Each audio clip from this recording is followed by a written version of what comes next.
إدارة الأزمات. تعجبت أمي كيف أصبت بجل الأمراض في العشرينيات، ففزعت لتعلق الشديد بقبر الشباب بالسرير والوسادات، ولإدمان المفرط للنوم بالفصول والساعات. حزنت حين رأتني أستبدل الناس بالأفكار والكلمات، فلا حياة اجتماعية ولا حياة عاطفية ولا حياة. حينا أشخاص زرقاء مثلنا في الطرقات، قتلوا جوف الملائكة بالمشاهد والأصوات، مدمنين على لفت الانتباه فقط بالمناورات.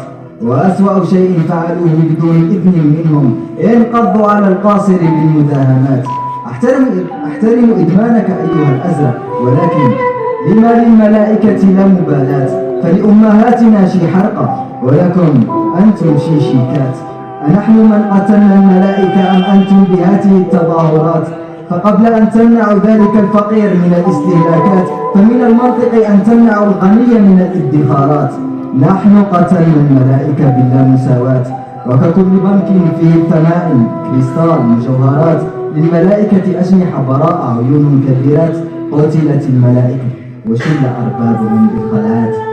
ولذلك اعتقدت أمي كوني غامض من بعض الاعتقادات، في جماد ملامحي موت ومرض. مسكينة ظنت أن برهان الصحة في الابتسامات. وصارت أمي تتحسر من لفظ اسمي تماما كالذي لقي حتفه ومات. ورغم الضغط والأزمات سارعت لإحضار الأطباء والرقاة، وسألتهم أن يستأصلوا مني العبوس، ودعت لي في كل الصلوات أن لا يراوضني مسدس ولا كابوس. لقد حيرها لدى هدوئي في الحفلات وعلى عزمي الشديد بعض الأوقات، وفزعت حين أدركتني قنوعا بإخراج أكياس النفايات، ومهووسا بإصلاح أعطاب بيتنا وبتولي كل مهام الترميمات. وخوفها سخط العارم على تهور الشباب أندادي، ورفض القاطع على ممازحة الفتيات. فقالت ذات مرة لأخي: أمس أخوك أهدأ من بيت جارنا العجوز الذي مات، مرح فرح هو تستهويه البطولات. لا تخدعوني أنا أعرفه يعج بالروايات، كيف أمسى بني اليوم وكيف بات، وما أصابه ليتوقف عن الإخبار بكل الحكايات.